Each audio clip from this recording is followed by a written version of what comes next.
The chair recognizes Representative Howard to close. Thank you, Madam Chair and members. I'm glad the Ombudsman was here to say something, because I do want to clarify that, as we're all saying, it's a part of the job. We actually realize it is a part of the job to deal with people who have issues. And it's not about turning them away, but it is about creating a safe environment when those things inevitably happen. And I know I've mentioned this before, but I can, from my own personal experience with my husband after he had his cognitive brain injury, and witnessing how he behaved with staff when he was in rehabilitation and at our home when he was having home care. He did lash out. He did verbally abuse people. And that's part of what happened. There's no intention here whatsoever to indicate that would not be something that we would be mindful of course, is the status of the patient. I'm just going to end by reading a brief thing out of an article that was written by a NICU nurse, a retired NICU nurse here in Austin, because I think this incident just kind of sums things up for what we need to think about here.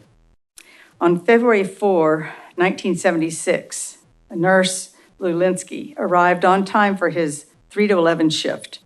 Around 5 p.m., Sam Sanders, a 37-year-old from Manor, came to the ER demanding a penicillin shot. Lulinski agreed to admit him. Tom Forrest, an orderly and friend of Lulinski, began taking his vital signs, equipped with one of the hospital's new digital thermometers. Sanders said he wanted a real thermometer and began shouting profanity. He said the thermometer was a mind control device and that they were using him as a guinea pig. Hearing the commotion, Lulinski, the nurse, entered the room and told Sanders that if he didn't calm down, he would have to leave. Sanders left, went to his 1959 Chevrolet pickup, and retrieved his shiny 20-gauge shotgun. Focused and walking fast, he returned to the ER. Workers dived for cover.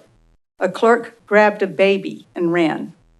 Police officer Greg Damore was dealing with an intoxicated patient when a lab tech frantically told him there's a man with a gun. Lulinski, the nurse, saw Sanders in the doorway to his room and said, "What are you doing back in here? My God, get out of here." He threw a chair toward the gun, then turned to escape from another door when Sanders raised his 20-gauge shotgun, took aim, and fired once, hitting Lulinski in the back below his left shoulder.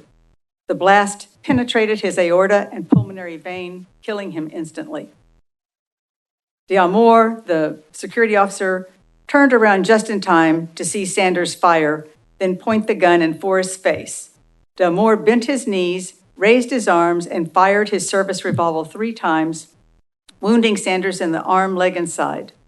And this is what I want to end with. To this day, D'Amour is moved that the ER staff rushed to save Sanders the same as Lulinski. To them, he was a patient who needed their help. And that sums up what we're talking about here. We are talking about healthcare professionals who are there to take care of us, and the least we can do is take care of them. Madam Chair, I'm happy to answer any questions. And Members, any questions for Representative Howard? Thank you. thank you so much for your support here. I close.